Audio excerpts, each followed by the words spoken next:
Most pregnant women don't know that 79% or more of people have some form of tearing during vaginal delivery, and it's unnecessarily increasing the anxiety around vaginal birth.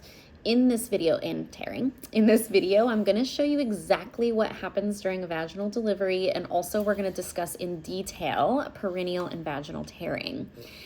I'm Dr. Kaylee. I am a doctor of physical therapy with a specialty of pelvic floor therapy. I am the owner and founder of the Hope Doctors Pelvic Floor Therapy in St. Petersburg, Florida. And in this video, I'm going to cover vaginal tearing, the realistic expectations of labor and delivery, and also the importance of labor and delivery preparation. At the end of this, I'm going to tell you a little bit about our workshops and individual labor and delivery sessions that you can book with us in our practice. This is my little man. He loves to join me for our videos. So let's first talk about vaginal tearing.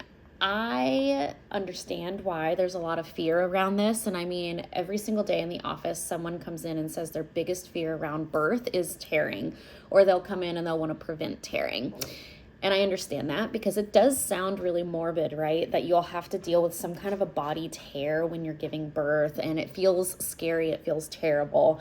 However, I'm hopefully going to ease some of that fear and anxiety around it by sharing that your pelvic floor during a vaginal delivery will actually stretch up to 5 times its normal length. So naturally, your muscles, your pelvic floor, the fascia, the things there know that they need to stretch quite a bit to allow the head and the shoulders to come through.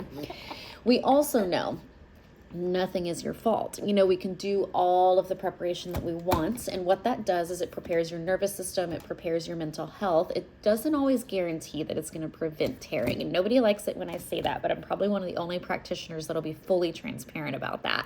I always tell people, though, that the preparation is really important, and the understanding that 79% of people have a little bit of tearing. That's usually a stage 1, which doesn't have severe consequences, right? What we want to do is how can we mitigate, change, prevent stages 3, 4 that are causing really long-term negative impacts post-childbirth, right? We really want to pay attention to that.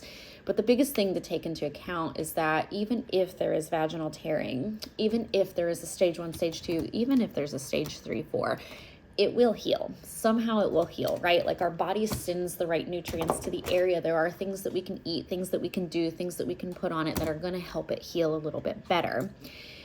And I think that it's important to understand that because the fear around it is understandable and valid. And I don't want that to be a reason that you are terrified of birth. So give yourself a lot of grace to journal about this, let go of that fear, whatever that looks like for you. Everyone says to do perineal prepping, perineal massage to prevent tearing, and I'm always cautious about that because, again, many times you will do that and you will still have some tearing. Many times you don't do that and you won't have tearing, right? So the evidence is kind of up and down on perineal massage, perineal preparation, but what I always tell clients is it can be super helpful to decrease sensitivity in the area. If you have a history of a traumatic birth, if you have a history of having pain with intimacy, it can be really helpful because what it does is it gets you used to kind of touch and stretch in the area. But causing pain, contributing to pain by doing perineal massage and preparation likely is not going to be the one thing that's going to prevent you from tearing. The things that are going to be really helpful to do that is getting into the right positions, learning how to breathe, learning how to lengthen your pelvic floor in different positions, and going through all of those stations and those big changes and things like that now to prepare you for labor and delivery. When I gave birth, I actually did have a stage 2 tear, a little bit deeper inside my pelvic floor. And it healed. And I say that because I'm a pelvic therapist. I did all the right things. I prepared for everything, but I had a compound birth where his hands were here. We didn't know that until he was starting to come down the canal. Yes, you. And so changing positions and doing the things, we had some vaginal tearing to get him out. And so once he came out, it did heal. It took about 4 weeks, but it healed. And yes, there were a little bit of tendencies where there was some itching, discomfort, but it wasn't something that was extremely severe, like I think people try to make it sound. And yes, it can be severe, but what we want to do is calm the fears, calm the anxieties, and understand that realistically, yes, there's a likelihood that there might be some tearing, but we don't have to be afraid of that. Realistic expectations for labor and delivery are really important because everything that you learn in childbirth education, whether it's from pelvic therapy, chiropractic, or doula, or just the birth classes that you take, all of that might go out the window when the actual starting point of labor occurs. I'm recording, buddy. So you got to be mindful of that too. Like, we take in all of this information and it's to prepare you now. Preparing now allows it to be an automatic transfer later. So when labor and delivery starts, your body is going to have this motor memory and this muscle memory of understanding, oh, I already practiced this. So it's going to know kind of what to do then. It'll be easier to get into those positions, easier to calm the fears and the anxieties. That's why childbirth education is so important. And consider different positions like active labor, early labor, all of those. So in early labor, you want to think deep squat, opening up the top of the pelvis, right? Active labor, you want to think of kind of like asymmetrical movements, lunges, lizard pose, things like that. And then you're thinking of transition or allowing baby to come to the opening of the canal, internal rotation, feet wider than the knees. Practicing all of the positions now allows your body to easily get into those positions later when you already have that overwhelming intensity of having those contractions too.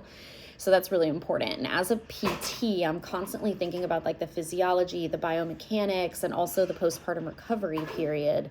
So if you don't have internal rotation now and we don't improve that, it's going to be a little harder to get baby's head out. We might struggle with that position. We might struggle and have to push a little longer. So taking into consideration all of that as well. And that's why it is important to do some labor and delivery preparation. But I hate the word preparation, right? Because again, you can do so many things and things can still go differently than you want it to be. And the reality is we just don't know how things will go for birth. I do always recommend though that clients take a lot of time to surrender to that and recognizing like, I did everything that I can. I'm as prepared as I can be. Can we hold on with that for a moment, please? And so keeping in mind that that's really important, but understanding your body, understanding what you're working on, what your limitation is, and how to work with that now will only benefit you during labor and delivery. So give yourself a lot of grace with that. My favorite thing to work on with clients is mindful movement, because again, the mindfulness, the being able to find your breath in certain positions will help you during labor and delivery. And so going through these positions, practicing breath and lengthening in the pelvic floor and going through those processes now will, set you up for success, because you're preparing, you're allowing your mind to calm down, you're allowing yourself to get into that, surrendered mode, and that is going to be superiorly helpful for you. And I always tell people too, like, it's kind of similar to hypnobirthing. I'm a big fan of hypnobirthing for preparation of vaginal deliveries or cesareans if they're elected, because it helps to keep you calm. It helps to kind of keep you in a space of just like able to surrender to what's happening, surrender to what the baby's journey is, and like all of those wonderful things. And so having a group class can be really helpful. So we do a group workshop every other month in St. Petersburg, where you come in with your partner. We go through all the positions like early labor, active labor, and then transition and pushing. We talk about perineal preparation. We talk about different things like breath, breathing baby down, different tips and tricks. With an epidural, without an epidural, home birth, hospital birth, we go over all of that, but it's very generic, right? Like, it's a good, like, easy, affordable way to get some education in physiologically and biomechanics wise. However, those individual ones where you can set up a time with us for 75 to 90 minutes are really impactful, because that's where we take into account if you don't have internal rotation. We find that if you have a trouble coordinating to your pelvic floor, we find that if you cannot lengthen the pelvic floor with your breath, we are able to find that. And that's what's really important, because that can go a long way. Like, hey, we actually are missing this connection. And so we need to work on this now, so that when labor hits, we can really focus on it in this position, and we can go over this as many times as we can before birth, right? And then we're preparing your body for that, and we're getting you ready for that. And again, it's all going to work out. It's okay. And I think that there's so much anxiety around all of these things, which is why I wanted to come on and kind of talk about it. Not to normalize the conversation, but there's just, if you scroll on Instagram, people are always like, prevent tearing, prevent this, do this to have the best birth possible. And there's just so many nuances in the birth world, and it all depends. And so it's very important that you understand which information to take and which information to let slide, and like how to protect yourself and your energy to prepare yourself, right? So if you want to go deeper in what I've covered today, our next labor and delivery workshop in St. Pete is in June, but we do those every other month. And so it's an hour long. You and your partner come in. We go over all of the information, perineal preparation, breath. We go over positions for early, active, and transition. We talk about a little bit of the pushing phase, very general information that's really important. The second step would be best case scenarios, an individualized labor and delivery session where you come in and it's you and your partner with one of our doctors, and we go over everything that we're finding that's contributing to your anxieties or limitations that we see in your hips, pelvis, low back, whatever that looks like. And then we help you with that coordination of the pelvic floor, and then we give you tips and tricks that are very individual to you, and that one's really powerful. And again, to book that, we always encourage that you go to our website and book a discovery visit first. That is a free phone call that you'll be able to talk to one of our doctors with, and then from that point, you'll be able to be booked for that session. But we hope to see you in the office. You're going to be great. You are amazing, strong, and beautiful. Take this information, again, not necessarily with a grain of salt, but to understand that your body knows what it's doing. Your body is doing what it needs to do, and there are just little things that we can do to encourage it to be a little more optimal for you. And then no matter what the outcome is, remember that you can heal. Postpartum recovery, postpartum pelvic therapy is really powerful. So we hope to see you in office. We hope to see you at a workshop, but you are amazing and incredible, and you're going to be amazing.